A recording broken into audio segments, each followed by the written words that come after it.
We're doing a separate video? Okay. Hi, I'm Dan Moeller with Allied Healthcare Products. We're going to do a startup or an introduction to the vacuum system here at Drexel University. This is only an operational video, not a maintenance video, not an actual instruction on how to take things apart and put them together. That we recommend factory training for. So this is just for operation and periodic maintenance that needs to be done, the discussion. So, again, we have another HMI interface. Right now it's off, so that's why it's saying fail. Right? So we'll bring that up in a second. But what you have here is, again, you can shut the pumps off and turn them on. This gives you all the pertinent information to the unit as far as what's happening in your alarms and such. We'll go through those in a minute. Two main breakers. These are control the motors only. The same with that system over there. They control the motors, power to the motors. Power to the control panel. There's a breaker here, but your main breaker that we were talking about before is in a power panel. I'm not sure exactly where it is, but it's in another location. So if you want to completely kill power to this unit, same with the air compressor, you're going to have to go to that main breaker to kill complete power. If you're working on a piece of equipment, I'll let the guy get done with the hammer drill. Okay. If you want to kill complete power, you got to go back to the main breaker. If you're just working on a vacuum pump, changing the oil, filter, whatever, then you can kill power here by turning this from HOA to off, and then dropping the disconnect for that motor. Again, this is a duplex system. This is a vacuum pump. Again, a lab vacuum pump, very similar to the medical ones that we sell. It just has a couple other features on it that make it for lab use. Okay. One of the things you'll notice, and I have to be honest with you and tell you, this is the first time I've sold one of these. Stand by. You have to put edits in your video. One of the things is this has a way to drain the vacuum pump tank. Okay. And what it does is it basically isolates the tank after the moisture or whatever has gone into this tank. It opens up a valve, allows any kind of moisture and whatever to go into that tank, then isolates it so that you can actually drain it without having a vacuum on it. So it bleeds off the vacuum, and then it allows the... It does it all on its own? You have to go in here and make it do it. I think there's a way to do it automatically, but to me, it's one of those things, the maintenance feature, that you're able to go in and do it. Now, in saying that, this is not the tank like a vacuum cleaner, okay? That's one thing I gotta stress. This tank only should have air in it. The only reason that should be even here or even thought about is because someone made a mistake and sucked in a bunch of whatever all the way into the vacuum. You don't want to have that situation. Okay? What you want is to make sure at the user spot, at the end user, where they're using it, that they have canisters and filters, all right, so that they're only seeing vacuum. They're not pulling crap into that line. Okay. I don't know. I haven't seen the lab areas, like what they probably have those hoods and different things and whatever. So that's a concern that you want to make sure they're not just, oh look, we can clean all our mess up here and suck everything up. That's not the intention of that tank. All right, not what's supposed to be used for. The problem becomes is you start pulling stuff into here, you're gonna get some caught in lines, and you're gonna mess up sensors and everything else. Okay, so that's and the same thing happens in hospitals, when they're sucking up things get caught in outlets, but usually because the runs of pipe are so long, it winds up more clogging the pipes up than it does, the system. So getting around here, all right. I think we'll start with the control panel for the most part. Again, these are your disconnects, your HOA handle switches. We'll get into this in a second. Looking here, there's not a lot of, these are VFD drives.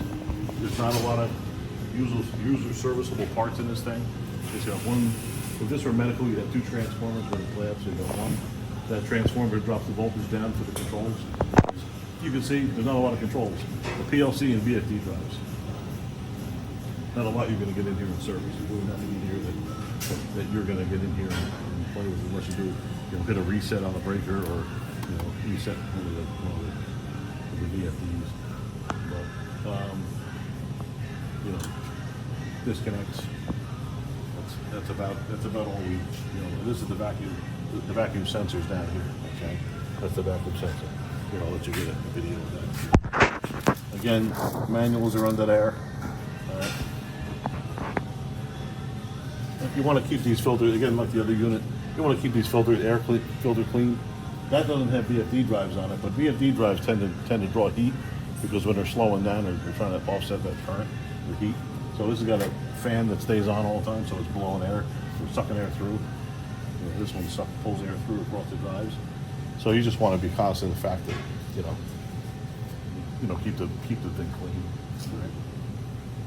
Right. So we'll do that real quick. We'll walk around here. Again, these are claw vacuum pumps. What you'll notice on the claw, what's different from a medical situation, medical system, is you see these two big electric valves that are on here, okay? So this does what's called a purge. In case moisture somehow gets into the unit, all right? If moisture gets into the unit, the idea is that it shuts off the intake. It opens up this purge port, and then it allows air to suck in through the pump. Now, there's also two knobs on here. These guys set the vacuum level, all right? And normally with a claw pump, you don't want to go over about 26 inches of vacuum because it starts to draw the rotors together a little bit more. Anyway, so this, you'll notice on here, there's an oil reservoir, okay? On both of these, it's gear oil that goes in here, all right? There's a special gear oil for this. They recommend 10,000 hours on the change out of the gear oil. Keep an eye on it, all right? You know, as you're doing your checks, right? If you're doing your checks, you want to keep your eye, keep an eye on this. 3/4 in the sight glass. You'll see there's a little marking there, but 3/4 in the sight glass.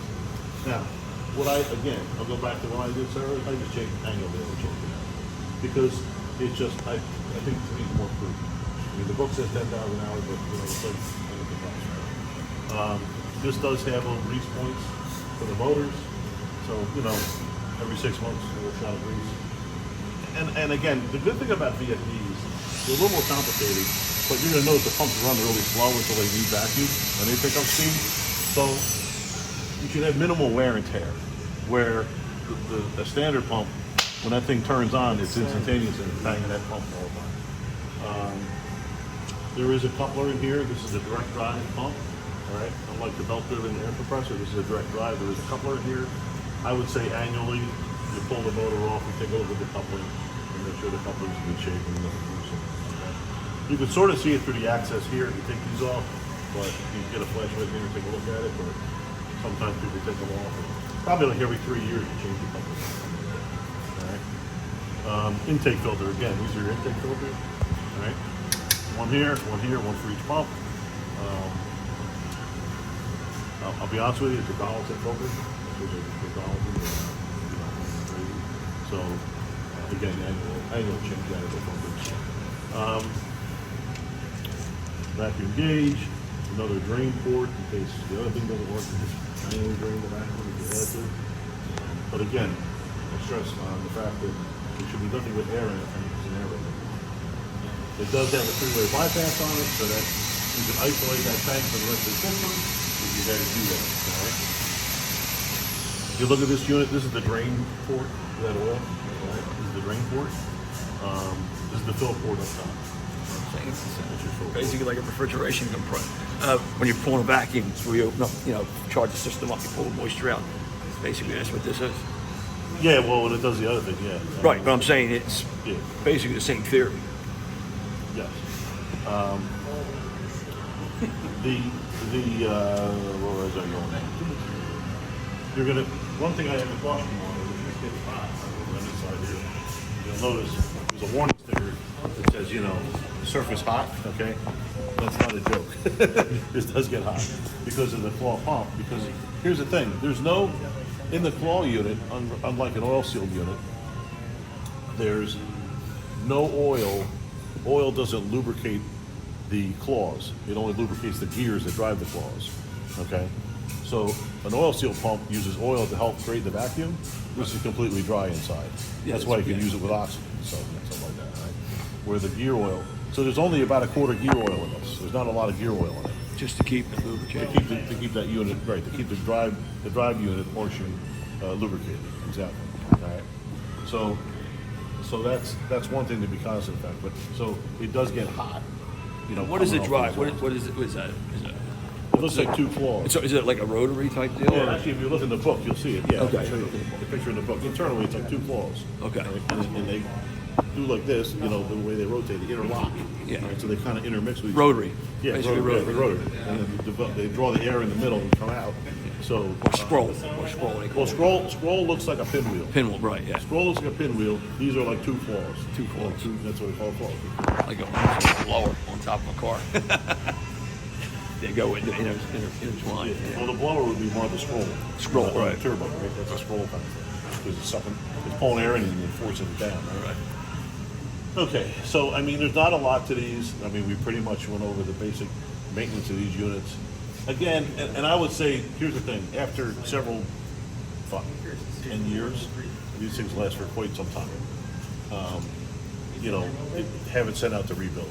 You're not going to rebuild this in the field, it requires going back to the factory, okay? It's not worth, you know, trying to Right. rebuild it in the field. You don't have to really, there's a lot of specialized tools to get in there, and it's just not for the cost of replacement. You swap them out sometimes. Probably at that time you should probably replace the whole thing instead of rebuild it. Yeah, I mean, it's not worth it. 10 years down the road. Because I've had them torn apart, I've done other pumps, and believe me, by the time you get done with the labor and the aggravation, it's not good. So let's go, let's see. All right, so we're gonna fire this thing up, so just watch your face. I don't know if there's any dirt or crap, you know, stuff that's kind of accumulated. Okay, so now it says off, right? So it's looking at the position of the PLC, of the handoff auto switches. Right. Okay. Yeah. Let's see, I'm just gonna bump it real quick and make sure we have it.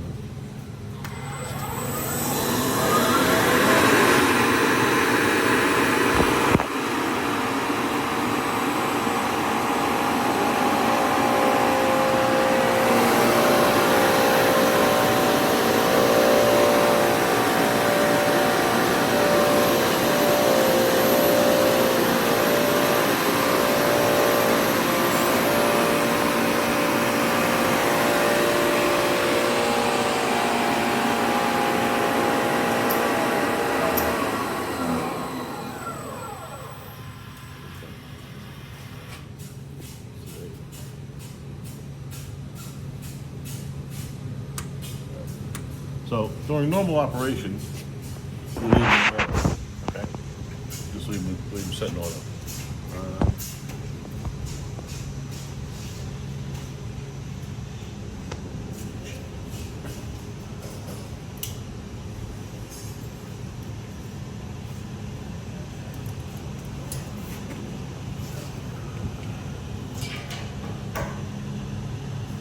Okay, maybe a wrench.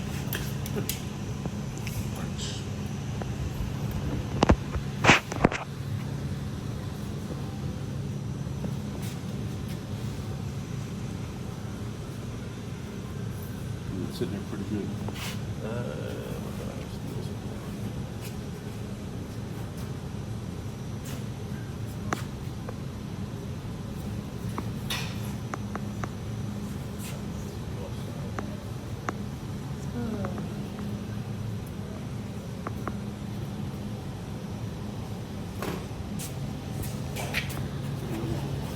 Oh, just a wrench or something you create some vacuum. You can open this. What's that? Can you open this? I can. What's that?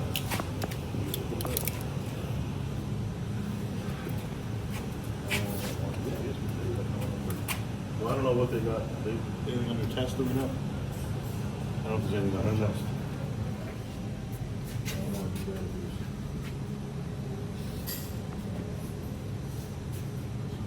This is on the tape. That's the bathroom side. Mounted yet. Yeah. I'll probably use this one.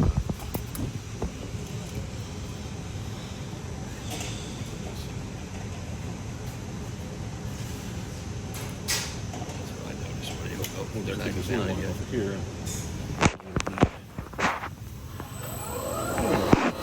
Just had to create enough bleed for the. Well, obviously it spins up under the VFD when it's smaller.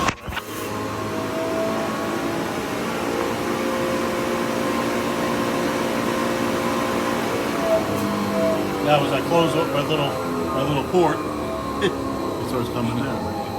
Now, if you leave that open, will the other one come on as well? 'Cause it can't If I set open it point. all the way, yeah, I mean, we can do that. Because it's not meeting the demand. And, Right. It's fake. I'm simulating the demand. Yeah. Do they alternate between They will. automatically They will. on Yeah. a time? This one is on. Let's see the other one.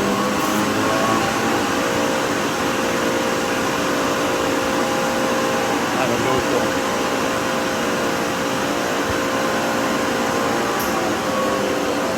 Okay, you see this purge? I'm on the purge for a second.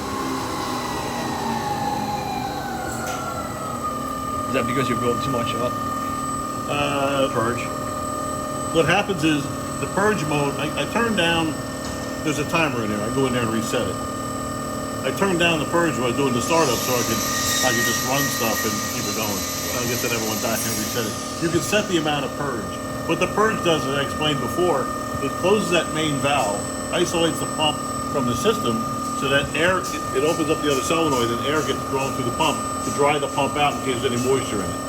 I don't think those purges need to be on. They usually set them in the factory in like 5 minutes. I'm like, I think I set it back down. That one was purge. Oh, I know why. Okay. See, I set it down for like very short amount of time of purge. I can open that up a little bit. You know what I'm saying? Just let it purge some more. But again, it's settable in the HMI. We got to get into the thing. And I'll show you that in a minute. Now, when this does have a load on it, and one of these is running, if you shut the one that's running down, the other one will turn on, correct? Yes. Okay.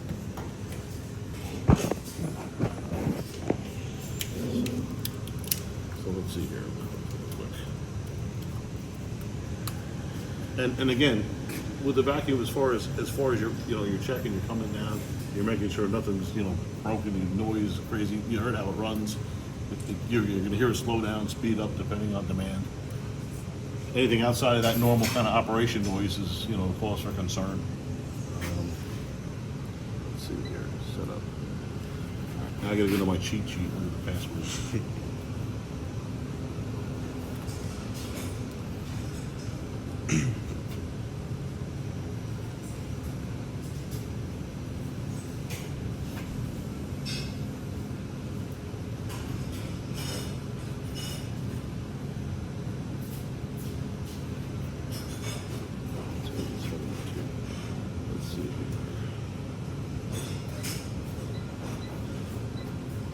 There we go. I remembered it. Okay, so there's your vacuum set points, right? Can you fix that real quick? What's that? Can you fix that real quick? Oh, sure. Oops, that's not what I Sorry. Okay. Thank you. So what you have is lead and lag set points, okay? So the lead, when it gets to 21 inches, it's going to start the pump. The control was basically the median for what it's looking for. All right, as a VFD drive, it's looking for a median like vacuum level, and then it shuts off at 24. Okay. Now there is a minimum run timer. I got to sit down to like a minute because to me it's depending on usage. You can change that and bring it up and let it run longer between cycles, but that's really based on demand. So let's see how, if you need to change that, we could do that and then turn around and say, hey, they're using the vacuum pump a lot. Let's make the minimum run timer a little bit longer so that you're not cycling on and off. Lag is set for 20. Again, that 22 control and then 24 stop. So at 20 inches, that lag pump will come on. All right? So we hit next. This is the one we gotta go for. I remember it again. The Alzheimer's hasn't kicked in too bad yet. So setup number 2, switch lead, okay? So the lead pump is gonna stay that way for 8 hours. And we can switch that for 1 hour, we can switch it for, 5 minutes, whatever. But the way this PLC works, it doesn't switch every single cycle. It switches over time. So if you want to change that, we can change that or leave it at 8 hours, whatever you want to do. It's kind of, I think from the factory it came out at 24 hours for 8, so that it would change leads at least a couple times, 3 times a day. Oil type, purge, again, see that purge I went down for like a second? So I could bring that purge up a little bit, but we can change that. You just touch it, and then we can change that to, we'll just do a minute. I think a minute is more than enough. Enter, clear.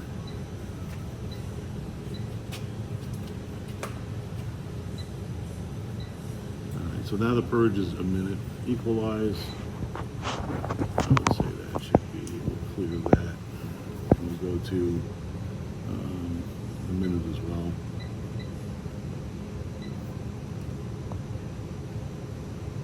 And the minimum run timer is set for a minute.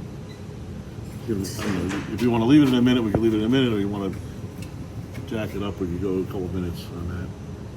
Maybe we'll go to, What's recommended? what's that? What's recommended? Well, it depends on demand. See, it depends on demand. Gotcha. It all depends on demand. If you're using the pumps a lot, then obviously you want that minimum run timer to be a little bit longer so you're not cycling. So- But the other side of the coin is you got a VFD, so it's going to sit there and go up and down with demand anyway. So we'll do 5 minutes. 5 minutes is normally a standard on the minimum run timer. So, like I said, I dropped everything down because I was doing the testing. All right, so that's setup number 2.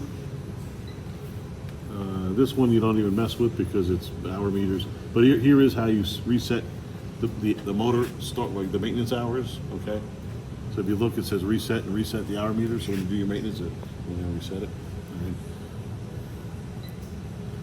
So you can set This it is up something you don't mess with at all. So you could set it up to notify you on the screen. Yeah, it'll come up Find and maintenance, right, it'll come up as so many and you hours. can adjust that. Yeah. Status will set up 5 off. All right, so this is the manual drain thing we talked about before. Okay, right now it's off. So to activate it, you have to come in here and turn it on. All right, and then it's got a timer, an alarm count, equalizer, and all kinds of other vent time, 30 seconds, 5-minute drain time. So it opens up the vent and it drains out for 5 minutes. But you would have to go in there and turn that on and activate that. All right. I'll be honest with you personally.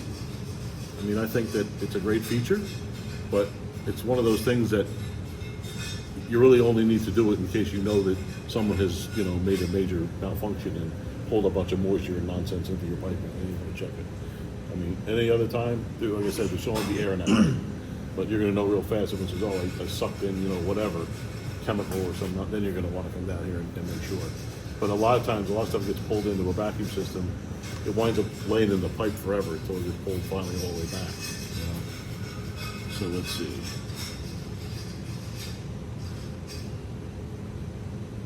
Let me just see here. Status. We can. So we're back to vacuum set points again. All right. So now if we go to main, that takes us back here. Okay, so here's your maintenance set point, right? So they've got it set at 5,000 hours in the maintenance meters, okay? No maintenance alarm. We could bring that back. Again, like I said, 5,000 hours is gonna depend on how often. It's like driving your car. You leave your car parked in your garage, you got no hours. But even though you should still do maintenance because of moisture and this, that, and the other. So I would, again, annually, I would change. So they're talking about 5,000 hours, that'd be for the oil change. The other books used to have 10,000 hours in them, they said about 5. I would look and see where your hours are in about a year from now, when you open from that moment, because now everything's still shut down. From a year from now, and then turn around and say, okay, I'm good with, we're good with 1,000 hours, we're good with 10,000 hours, whatever it is. But that's to me, would be the recommended. And then obviously you're gonna come down and make sure nothing's leaking and nothing's, having an issue. All right. And then to reset these, you just hit the reset. And you gotta hold it. Come on. All right, it's gonna be a liar out of me now.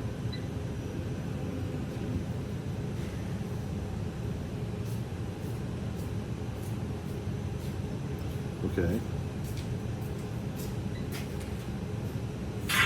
You know what? it's not. Oh, I know why. It's not allowing me to reset it because it didn't have 5,000 hours. Safety feature. Let me see if I can. Let me just clear that. Put 1 hour. Let's just see. We know it's a 1. There you go. There you go. Okay, there you go. So now you can reset it, right?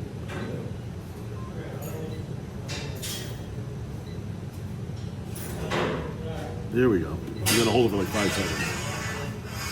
Okay. So now we're gonna go back and set that for, put that back to 5,000. And again, just go to main. It's gonna tell you. Get back to the screen. So,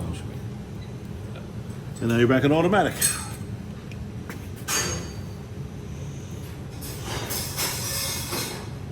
That pretty much sums it up. Again, I guess for the first year, I don't know what you guys call Turner, or I mean, you can have my number directly. It doesn't matter. I don't know what the protocol is. I don't want to step on, because I know there's a procedure usually with new buildings. You got to go to, like, you might have to call Turner. Turner calls Alaska. Alaska calls me. I don't know. So, but if you want to direct, put, hey, what's going on, that's going on.